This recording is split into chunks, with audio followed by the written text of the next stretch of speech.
Hello everyone, আসসালামু আলাইকুম। Welcome back to my channel mother's cooking Salma. সবাইকে ওয়েলকাম জানাচ্ছি আজকের রেসিপি দেখার জন্য। আজকের রেসিপিতে থাকছে মজার মজার মায়ের হাতের অনেক রকম রান্না। আর তার থেকে কিন্তু আমি এই যে এখানে লাউ গাছটা দেখছেন, তো লাউ কিন্তু রান্না করবে আজকে কচু চিংড়ি দিয়ে।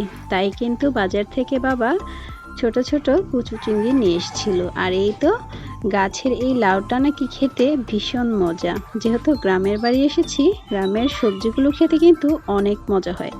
তাই এখানে কিন্তু এই যে দেখেন লাউটা আগে থেকেই পেরে নিয়ে এসেছিল গাছ থেকে। আর এখানে কিন্তু আজকে লাউ পাতার ভাজিও হবে, তাই কিছুটা লাউ পাতাও আমরা ছিঁড়ে নিয়েছি। আর এই তো এখানে এখন কিন্তু আমার মেয়ে দেখছেন রৌদ্রের মধ্যে একটু হাঁটাহাঁটি করছে খালি পায়ে। আর গ্রামে আসলে খুব ভালো লাগে মাটি পাড়াতে, তো তাই এখানে কিন্তু মেয়ে আমার খালি পা হাঁটছিল। আর এই পাশে আমরা লাউ ছিঁড়ছিলাম। আর এই তো লাউগুলো সব কিছু কেটে কুটে রেডি করে নিয়ে মা এখানে রান্না বসিয়ে দিয়েছে। তো এখানে কিন্তু লাউয়ের খোসাটা খুব সুন্দর করে আলু দিয়ে, টমেটো দিয়ে আর এই তো ছোট চিংড়ি মাছ দিয়ে ভাজি করে নিয়েছে। আর তার সাথে কিন্তু এখানে এখন লাউটাও রান্না করবে কচু চিংড়ি দিয়ে। তার জন্য মশলাগুলো খুব সুন্দর করে কষিয়ে নিয়েছে। আর এই তো এই পাশে আমি ভিডিও চালু করতে করতে কিন্তু মা লাউগুলো দিয়ে দিয়েছিল, কষিয়ে আবার ঢেকেও দিয়েছে। আর এই তো এপাশে এখন কিন্তু অর্ধেক সিদ্ধ হওয়ার পর আবারও ঢাকনা খুলে নেড়ে চেড়ে নিচ্ছে। আর এই তো এখানে লাউগুলো কিন্তু এখন হয়ে আসছে এই অবস্থায়।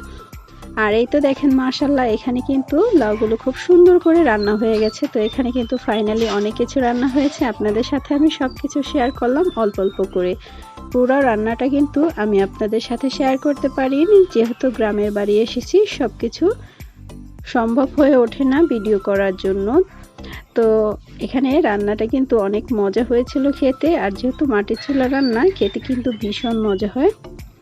আর যাই হোক কেন, মায়ের হাতের রান্না কিন্তু ভীষণ ভালো লাগে। তো আজকের রেসিপিগুলো কার কার অনেক বেশি পছন্দ অবশ্যই কমেন্টে জানাবেন। আর রেসিপি ভালো লাগলে চ্যানেলটিকে সাবস্ক্রাইব করে পাশে থাকবেন, পাশে থাকা বেল বাটনটি ক্লিক করে রাখবেন। আল্লাহ হাফেজ।